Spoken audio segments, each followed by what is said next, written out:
14, a partir do verso 25.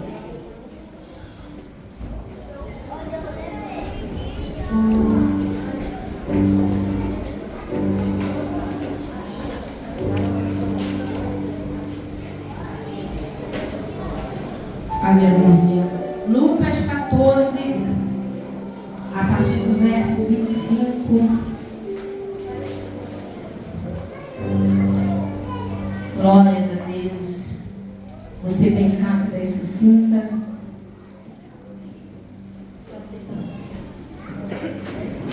Todos acharam? Glórias a Deus. Se você me ajudar a pregar, eu juro para você que 15 a 20 minutos eu entrego o microfone. Amém? Não, olha, falaram, duvidaram da minha palavra, tá vendo? O que quiser dizer? Se falar que eu falo muito, senti isso, né? Só que eu tenho uma incumbência hoje, na qual eu não tenho muito o que falar, mas eu tenho muito para poder deixar que você venha refletir. E também tem uma questão psicológica chamada Isabelle e Pastorico, que ontem... Olha lá, pessoal? Eles ontem, entendeu? No final do culto já me oprimindo para hoje. Lucas 14, a partir do 25. Amém? Eu não sei como é que está o subtítulo da Bíblia de vocês. O meu está assim, ó. O serviço de Cristo exige abnegação. Isso aqui para mim me deu uma confusão. Eu comecei a ligar para todo mundo para poder perguntar. O do pastor está o preço do discipulado. Fala, Eduardo, olhou para mim? A parábola acerca da providência. Eu acho que a maioria está esse, não é? Amém. Mas depois a gente fala sobre o subtítulo. A palavra do Senhor em Lucas 14, a partir do 25, vai dizer assim: grande multidões o acompanhava, e ele, voltando-se, lhe disse: se alguém vem a mim e não aborrece a seu pai, mãe, mulher, filhos, irmãos e irmãs, e que ainda a sua própria vida, não pode ser meu discípulo. E qualquer que não tomar a sua cruz e vier após mim, não pode ser meu discípulo. Pois qual de vós, pretendendo construir uma torre, não se assenta primeiro para calcular a despesa e verificar se tem os meios para concluir? 29. Para não suceder que, tendo lançado os alicerces e não a podendo acabar, todos os que a virem zombem dele, dizendo: este homem começou a construir e não pode acabar. Ou qual é o rei que, indo para combater outro rei, não se assenta primeiro para calcular se com 10.000 homens poderá enfrentar o que vem contra ele com 20.000?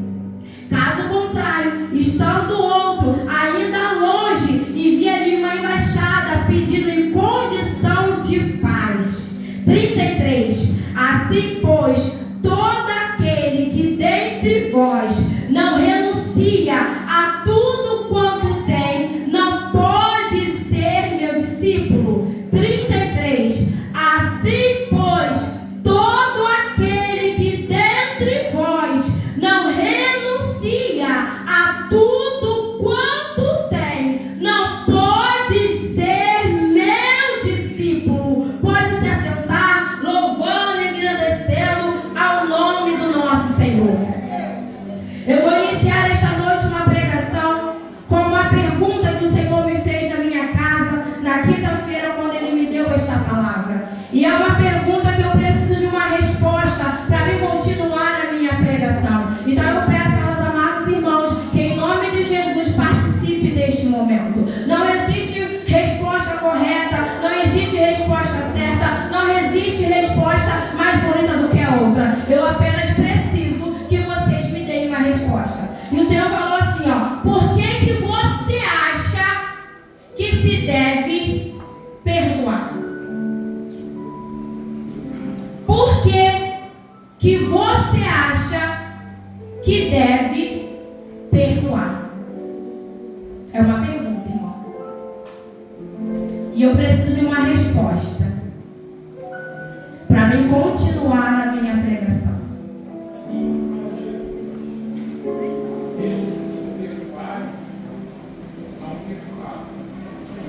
Amém. Alguém mais? Então, a igreja inteira, ninguém sabe por que nós devemos perdoar. É isso? Ou a gente não quer participar?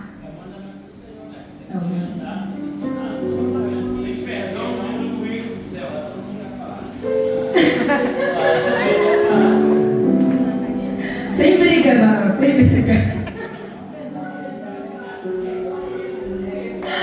Devemos perdoar porque é o mandamento do Senhor. Devemos perdoar porque é o certo a ser feito. Devemos perdoar porque está na palavra do Senhor. Devemos perdoar? Se eu quero ser perdoado, por que eu não posso perdoar? Porque Jesus foi o maior exemplo de perdão. Alguém mais? Se eu não perdoar, como é que eu vou alcançar a minha vitória? Oi? Desculpa. Se eu não perdoar, como é que eu vou alcançar a minha vitória? Se eu não perdoar, como é que eu vou alcançar a minha vitória? Obrigada, viu? Me ajudaram. Agora eu posso terminar de desenvolver a minha pregação.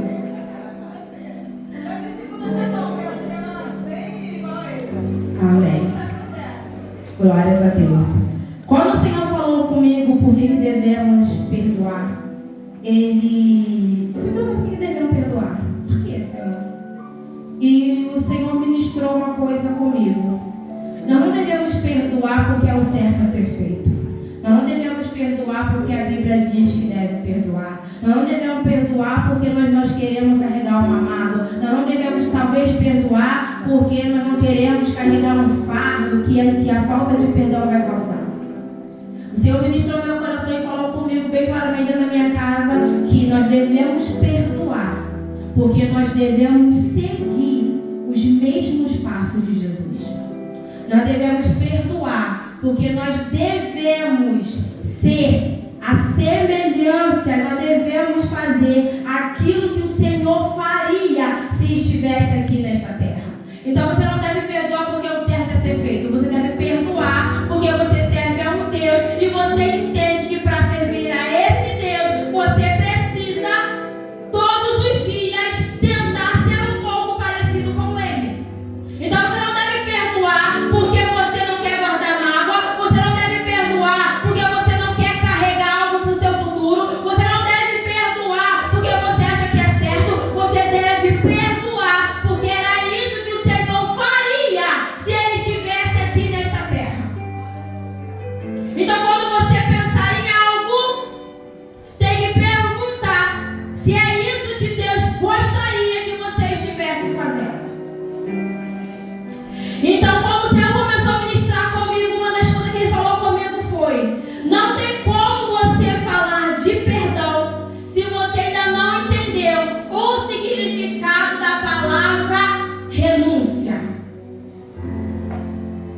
E hoje eu falei com você bem sucinta, porque realmente é algo bem sucinto. Hoje talvez não vai ter glória, talvez não vai ter aleluia, mas se você sair daqui realmente entendendo aquilo que o Senhor quer falar, aquilo que o Senhor quer ministrar, aquilo que o Senhor quer despertar na sua vida, para mim vai ser o suficiente. Hoje não é uma palavra para a gente gritar, para a gente glorificar, para a gente gravar. Hoje é uma palavra para nos trazer a consciência, se nós estamos realmente entendendo tudo aquilo que é pregado, que é falado, que é cantado, que é orado. Hoje eu quero trazer para vocês a mesma consciência que o Senhor trouxe para mim dentro da minha casa, dentro do meu quadro e ministrando comigo.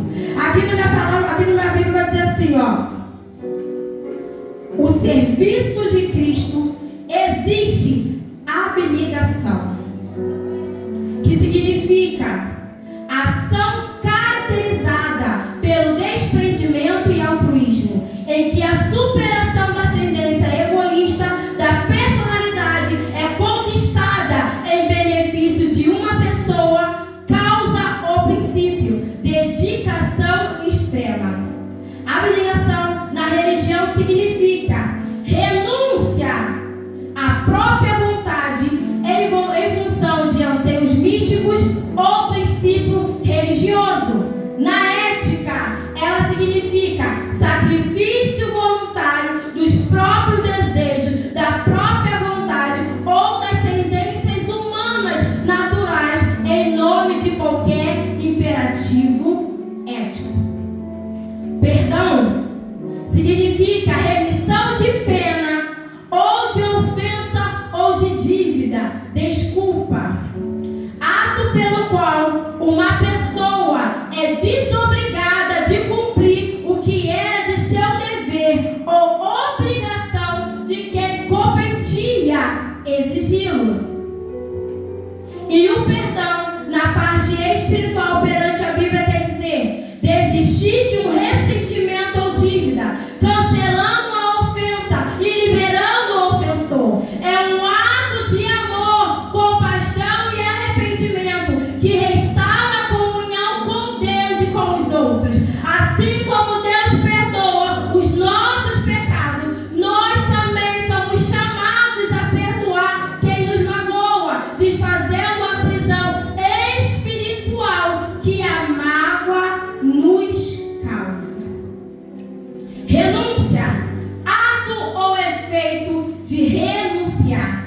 Na Bíblia, a renúncia diz que é o ato de abrir mão voluntariamente de algo, como desejos, bens materiais ou até de si mesmo, para seguir a Deus e o seu propósito, sendo a maior renúncia de si mesmo, por amor a Jesus.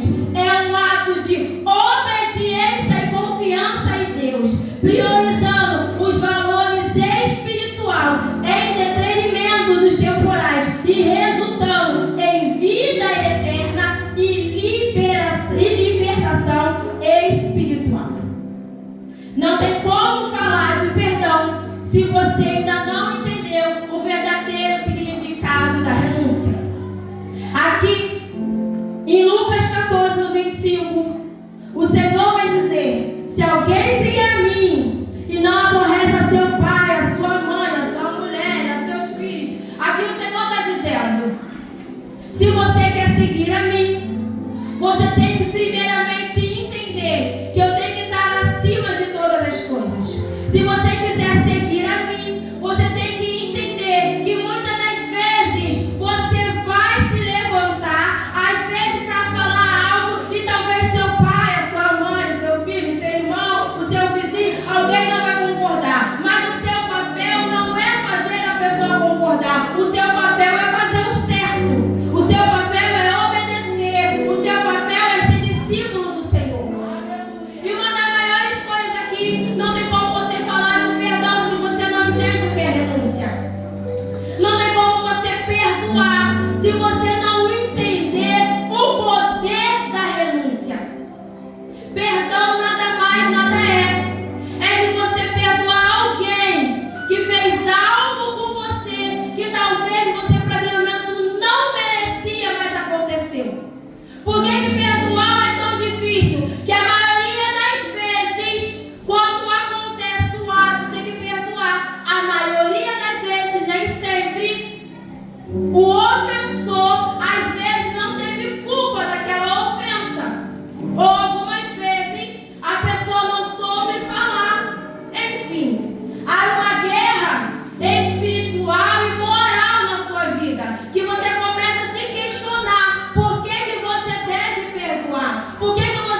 Já passou da quantidade. É todos os dias.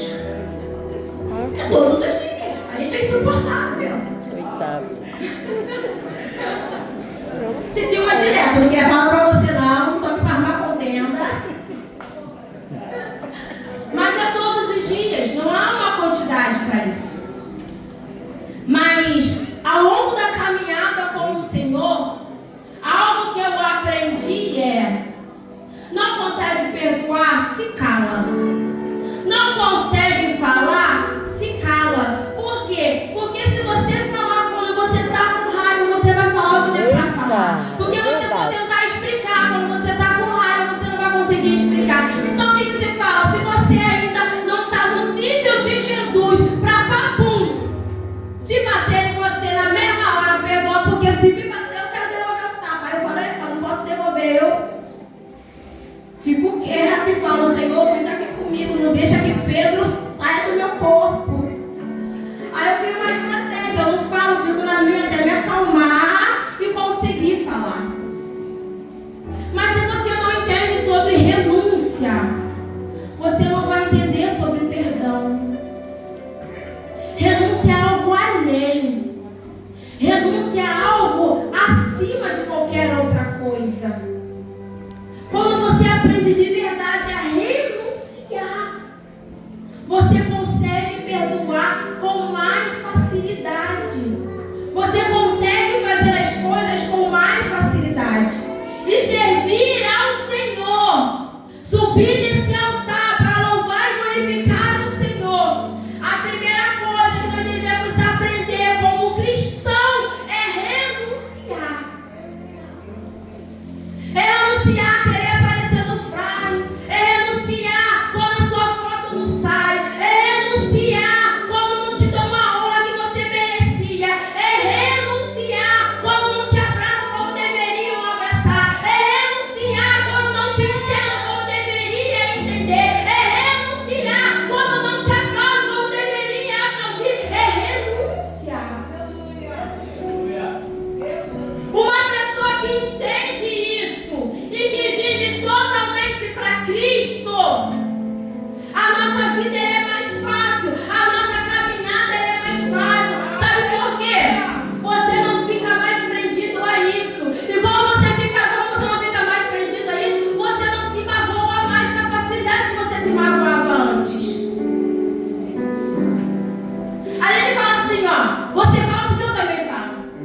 Tudo é para Deus. Isso aqui é para Deus. Isso aqui lá é para Deus. Tudo é para Deus e tudo realmente é para Deus. Só que eu e você somos humanos. Eu e você somos humanos. Não vem falar que não, que é impossível estar nesse nível de espiritualidade. Deus te leve em nome de Jesus hoje. É possível. Nós somos humanos. Por mais que tudo é para Deus, você fica feliz quando você vê, faz algo e alguém fala: caraca, Sinara, que lindo.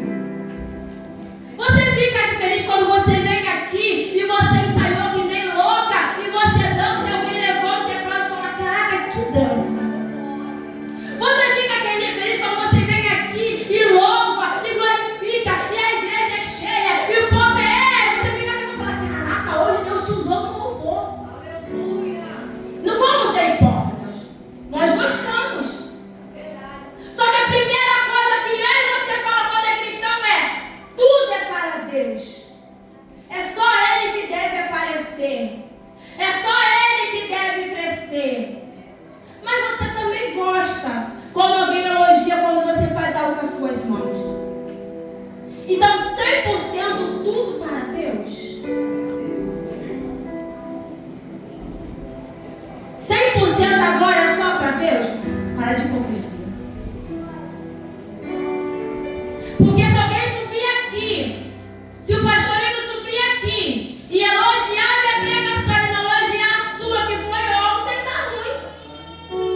Será que tudo é realmente para Deus? Só para Deus?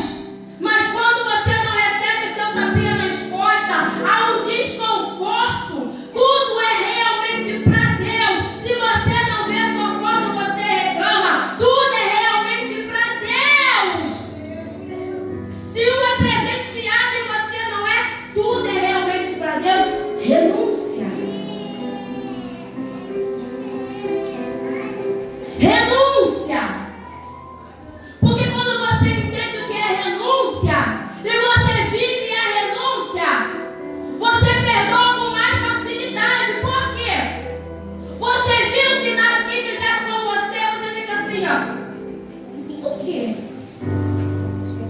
Sabe por quê? Você não está ligado quem está te apontando, está ligado em agradar a Deus. Você viu, Claudinha, que aplaudiram mais fulano na sua oportunidade de aplaudir tanto a você. Por quê? Renúncia. Eu não estou ali para ver quem aplaudir mais, eu estou lá para dar o recado para o Senhor. Aí você entende que a renúncia faz você perdoar mais fácil. Por quê? Porque quando você entende que a renúncia tudo é realmente para o Senhor, você não fica magoado com coisas bobas, você não fica magoado com coisas pequenas. Aí você não precisa falar, me perdoa, fulano, fulano me perdoa, ciclano me perdoa. Você fala, renúncia. Pare de se apegar a coisas bobas dessa terra. O que você faria se você fosse Jesus? O que você faria se você caminhasse lado a lado aqui nessa terra com Jesus? Meu Deus.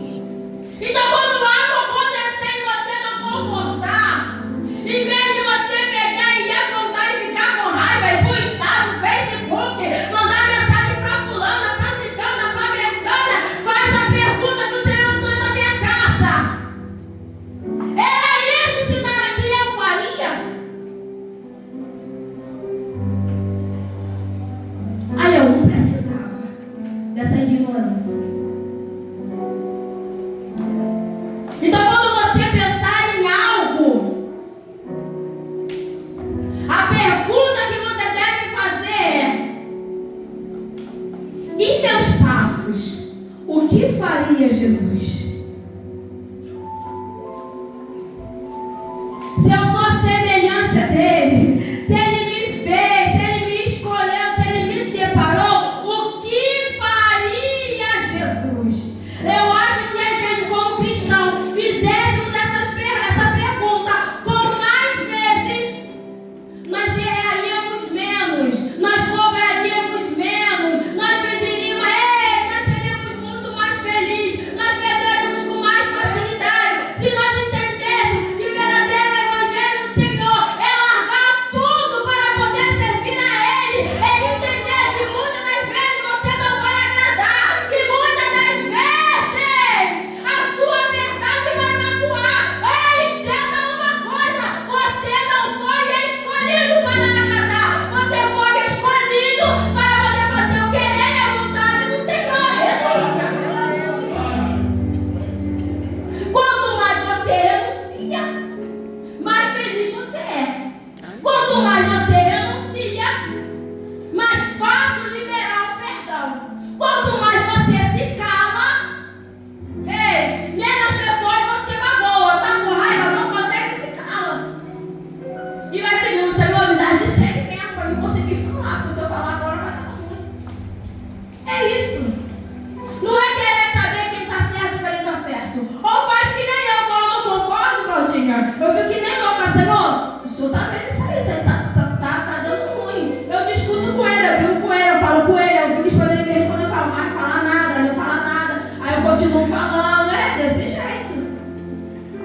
porque ninguém me ligou. E você já ligou para alguém quando você viu a pessoa faltando? Mas se não ligar para você, você quer sair da igreja. Fulano não me deu, fulano não deu, mas você fez. Às vezes nós cobramos algo de alguém que nem a gente mesmo faz. Só que quando chegar na sua vez, você quer que a pessoa, você quer que o seu irmão do lado tenha a mesma consideração que você mesmo não teve. Só que você não estava aqui, né? Aí quando você não estava aqui, você não percebeu. Só que quando o Senhor te tirou daí e te colocou aqui, aí você fala, não fizeram comigo, o Senhor gritando na sua casa, quando você começar a questionar, não fizeram comigo que ele grite, você fez! Quando você estava aí, você fez porque estava aqui? Quando você viu que fulano faltou, você ligou? Quando você viu que estava batido, você orou, você clamou, agora está na guerra na sua casa, que é oração, mas nunca foi lá na casa de ninguém. Agora está no meio da luta, os meus pastores não olham por mim. Quantas noites você levantou por orar com seus pastores? Cobrar o que não faz é fácil. Renúncia. Para servir ao Senhor, ser discípulo do Senhor, tem que renunciar. E quando você entende o que é renúncia, perdoar é mais fácil. Sabe por quê? Porque nada mais te abala. Se falar bem de você, tá tudo bem. Se falar mal de você, tá tudo bem. Se gostar de você, tá tudo bem. Se não gostar de você, tá tudo bem. Se achar que tá se amostrando, tá tudo bem. Se achar que não tá se amostrando, tá tudo bem. Se achar que tá fazendo bonito, tá tudo bem. Se achar que tá fazendo mal, tá tudo bem. Irmão, isso é libertador. Uma palavra é mesmo que assim, tanto fez como tanto faz. Quando você entende a renúncia e foca só no Senhor, o que falarem de você é lucro. Aleluia. Agora quem não pode falar de mim é Deus. Agora quando eu dobro meu joelho na minha responde, eu fico nervosa. Quando eu começo a clamar na minha casa e não me dá uma palavra, eu fico nervosa. Aí eu começo a gritar, o que eu estou fazendo de errado? Ajeita o meu altar, porque eu não quero saber as outras vozes que falam de mim. Eu quero saber o que Cristo fala de mim. Que nós não ficamos mais tão preocupados em agradar ao homem, que não viemos mais ficar tão preocupados em agradar o vizinho da direita e o da esquerda e desagradar ao Senhor, que nós não ficamos mais o tempo inteiro falando, Senhor, olha, me magoou, não me pediu perdão, não falou para mim. Renúncia. Aprenda a renunciar. Aprenda a renunciar até os perdões que você deveria receber e você ainda não recebeu. Renúncia. E você continuar caminhando. Tem perdões que você não vai receber e você nem fez nada para aquilo. Aí você fala, olha, é ele que deve me pedir perdão. Aí o Senhor diz assim, ó, levanta você, renuncia você, pede você perdão. Porque viver o evangelho, morão, é isso. É descer, querida. É descer. É dar a paz do Senhor, mesmo saber que falar mal de você. É descer. E quando está te apontando, é descer. É renúncia, Amanda. Renuncia. Que aí perdão, meu irmão, vai ser fichinha para mim, vai ser fichinha para você. Que nada mais vai te abalar. Aí já é outra pregação. Aí vai ter que lidar agora com demora, né? Porque quando tudo em volta não te atinge mais, aí as guerras aumentam. Aí a guerra é totalmente espiritual. Aí você é mais feliz. Aí você realmente entende que a sua luta não é contra a carne. Aí você realmente entende maior, que a luta é maior, que a luta é no mundo espiritual. Tinha que perdoar, perdoa. Tinha que largar lá, tinha que deixar, deixa que